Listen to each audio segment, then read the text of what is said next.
राजधानी शिमला में तह बाजारियों के मुद्दों को लेकर जारी चर्चा के बीच भाजपा कार्यकर्ता संजय सूद ने अपनी प्रतिक्रिया देते हुए कहा कि सरकार द्वारा तह बाजारियों के लिए जो स्थान निर्धारित किया गया है उन्हें वहीं बैठकर अपना व्यापार करना चाहिए। उन्होंने कहा कि यह व्यवस्था भविष्य को ध्यान में रखकर बनाई गई है और आने वाले समय में इसका लाभ स्वयं तह बाजारियों को मिलेगा। संजय सूद ने कहा कि जिस क्षेत्र में तह बाजारियों के लिए स्थान निर्धारित किया गया है वहाँ भविष्य में शॉपिंग कॉम्प्लेक्स का निर्माण प्रस्तावित है। कॉम्प्लेक्स बनने के बाद उस क्षेत्र में लोगों की आवाजाही में वृद्धि होगी, जिससे आसपास व्यापार करने वाले सभी लोगों को लाभ मिलेगा। उन्होंने कहा कि बढ़ती ग्राहक संख्या का सीधा फायदा तह बाजारियों के कारोबार पर भी पड़ेगा और उनकी आमदनी में वृद्धि होने की संभावना है।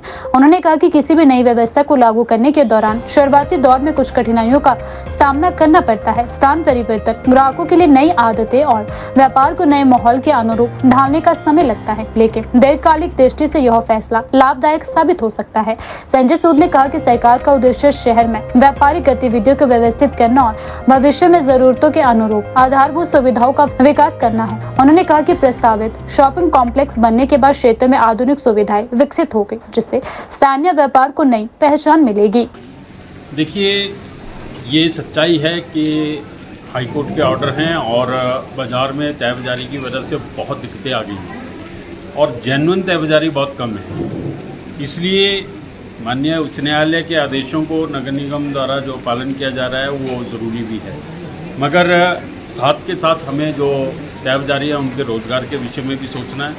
इसलिए नगर निगम ने हमने उनसे बात की थी, जैसे उनसे पता लगा कि आजीविका भवन में उन्होंने उनके बैठने के लिए व्यवस्था की है। तय बाजारियों को लगता है कि वहाँ पर शायद काम नहीं चलेगा और रोज़गार में उनको दिक्कत आएगी।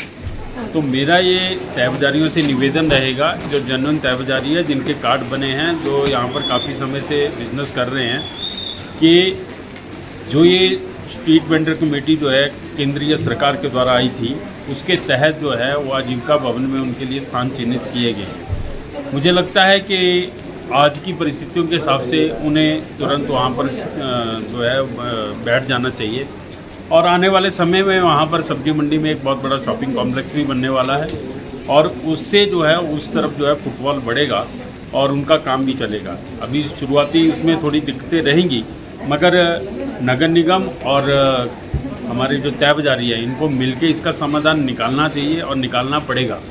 मगर मैं सरकार से भी ये चाहूँगा कि जब तक उनकी वहाँ पर उचित व्यवस्था कोई नहीं बनती है तो कोई ऐसा बीच का रास्ता ढंग से निकाला जाए ताकि तय बाजारियों का रोज़गार भी चले और बाज़ार जो है वो तय बाजारी मुक्त हो।